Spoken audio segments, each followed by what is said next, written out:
बरेचदा लोक प्रश्न विचारतात की कुठे कुठे इन्व्हेस्टमेंट करायची किंवा एखाद्या चांगले रिटर्न देणाऱ्या स्कीम सांगा. पण अगदी कोणी 50 लाखाचा जरी चेक घेऊन आलं तरी आमचा पहिला प्रश्न असतो, तुमचा टर्म इन्शुरन्स काढलाय का आणि तुमचा हेल्थ इन्शुरन्स काढलाय का? सहसा उत्तर नाही म्हणून येतं. काही जण म्हणतात कॉर्पोरेटचा आहे, काही जण म्हणतात आमच्या LICs आहेत.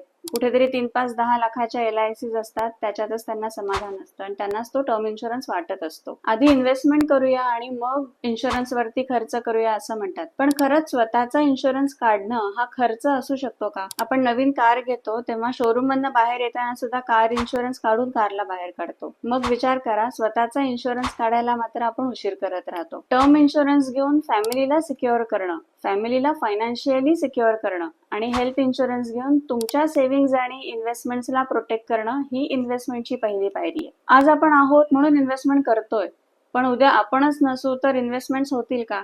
म्हणून आपल्या फॅमिलीला फायनान्शियली इंडिपेंडंट करणं ही आपली पहिली जबाबदारी आहे. अशी उदाहरणं द्यायची वेळ येऊ नये, पण आत्ताच झालेला प्लेन क्रॅश किंवा काही वर्षांपूर्वी कोकणामध्ये शिक्षकांची बस दरीत कोसळली होती, किंवा पूल, आत्ता एक ब्रिज पडला, किंवा एक नॅचरल डिझास्टर्स होत असतात, ऍक्सिडेंटल डिझास्टर्स होत असतात.